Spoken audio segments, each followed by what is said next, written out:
بسم اللہ الرحمن الرحیم۔ حضور صلی اللہ علیہ وسلم کے بچپن کے دنوں میں مکہ میں ایک پھال نکالنے والے شخص کا واقعہ۔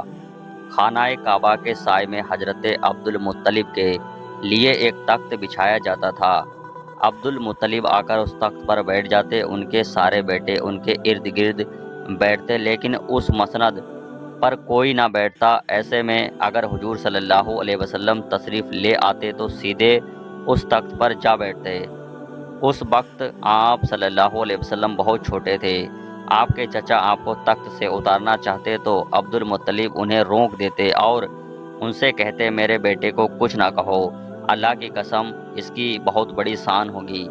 یہ کہنے کے بعد عبد المطلب نبی کریم صلی اللہ علیہ وسلم کو اپنے ساتھ بٹھا لیتے اور آپ کو دیکھ کر بہت خوش ہوتے۔ اس واقعے سے ثابت ہوتا ہے کہ بچپن سے ہی آپ صلی اللہ علیہ وسلم کی شان ظاہر ہو چکی تھی۔ آپ صلی اللہ علیہ وسلم کی عمر 6 سال کی تھی۔ آپ کی والدہ آپ کو آپ کے دادا کے ننیھال میں لے آئیں۔ ایک دن یہودی نے آپ کو دیکھا تو بار بار دیکھنے لگا۔ آخر اس سے نہ رہا گیا، اس نے پوچھنے لگا، یہ لڑکے تیرا نام کیا ہے؟ آپ صلی اللہ علیہ وسلم نے جواب میں فرمایا، احمد۔ اس پر اس نے آپ کی پشت مبارک کی طرف دیکھا۔ اس وقت اس نے کہا، یہ اس امت کا نبی ہے۔ پھر وہ اپنے لوگوں میں گیا، اس نے انہیں بھی یہ بات بتائی۔ ان لوگوں نے یہ بات آپ صلی اللہ علیہ وسلم کی والدہ محترم کو بتائی۔ اس پر حضرت آمنہ کو خوف محسوس ہوا اور وہ آپ کو مدینہ منورہ سے واپس لے آئیں۔ مکہ کے لوگ رات کے وقت ایک دوسرے کو کہانیاں سناتے تھے۔ سننے والے ارد گرد لوگ جمع ہو جاتے۔ سننے والوں میں ہر عمر کے لوگ ہوتے تھے۔ ایک روز ہمارے نبی صلی اللہ علیہ وسلم نے اپنے ساتھی لڑکے سے کہا، تم ذرا میری بکریوں کا خیال رکھنا، آج رات میں مکہ میں جا کر کہانیاں سنوں گا۔ آپ صلی اللہ علیہ وسلم زمانے میں مکے کے نبہا میں بکریاں چرایا کرتے تھے۔ لڑکا بھی آپ کے ساتھ اپنی بکریاں چرایا کرتا تھا۔ اس نے جواب میں کہا، ٹھیک ہے، فکر نہ کرو۔ آپ اس ارادے سے چل پڑے۔ جب آپ مکہ کے گھروں میں سے ایک گھر کے قریب پہنچے، اس میں سے گانے بجانے کی آواز آ رہی تھی۔ آپ نے پاس موجود ایک شخص سے پوچھا، یہ کیا ہو رہا ہے؟ اس نے بتایا، ایک مرد نے ایک عورت کے ساتھ شادی کی ہے، اس خوشی میں گانا بجانا ہو رہا ہے۔ آپ نے جو ہی گانے کی طرف متوجہ دی، آپ کو سخت نیند آ گئی اور پاس سو گئے۔ صبح سورج نکلنے پر آپ بیدار ہوئے اور اٹھ کر اپنے ساتھی لڑکے کے پاس چلے گئے۔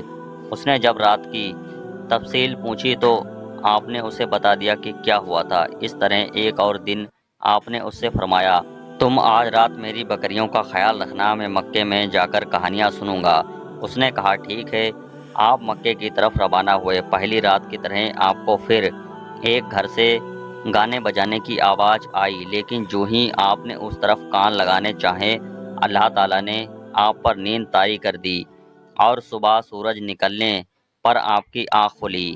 آپ صلی اللہ علیہ وسلم فرماتے ہیں کہ اللہ کی قسم پھر مجھے دھوپ ہی نے اٹھایا۔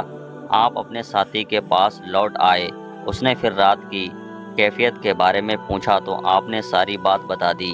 آپ صلی اللہ علیہ وسلم ان دونوں واقعات کا ذکر کرنے کے بعد فرماتے ہیں کہ اللہ کی قسم اس کے بعد نہ میں نے کبھی ایسا ارادہ کیا، نہ اس طرح کے کسی کام کے لیے دوبارہ گیا، یہاں تک کہ اللہ تعالیٰ نے مجھے نبوت کا اعزاز بخشا۔ قبیلہ لہب کا ایک شخص پھال نکالا کرتا تھا۔ جب وہ مکے میں آتا تو قریش کو لوگ اپنے لڑکوں کو اس کے پاس لے جاتے تھے۔ وہ انہیں دیکھ کر ان کی پھال نکال دیتا تھا۔ ایک مرتبہ ابو طالب کے کافی لڑکوں کے ساتھ آپ صلی اللہ علیہ وسلم بھی تشریف لے آئے۔ اس پھال کو نکالنے والے نے ایک نظر آپ صلی اللہ علیہ وسلم کو دیکھا، پھر اپنے کام میں مصروف ہو گیا۔ فارغ ہوا تو بولا، اس لڑکے کو میرے پاس لاؤ۔ ابو طالب نے خوف محسوس کیا اور آپ کو اس کے پاس سے ہٹا دیا۔ اس پر وہ بولا، اس لڑکے کو میرے پاس لاؤ جسے میں نے ابھی دیکھا تھا، اللہ کی قسم اس لڑکے کی شان ضرور عظیم ہوگی۔ ابو طالب فوراً آپ کو وہاں سے لے کر چل دیے۔ ایسے ہی سچے واقعات کے لیے ہمارے چینل کو سبسکرائب کریں۔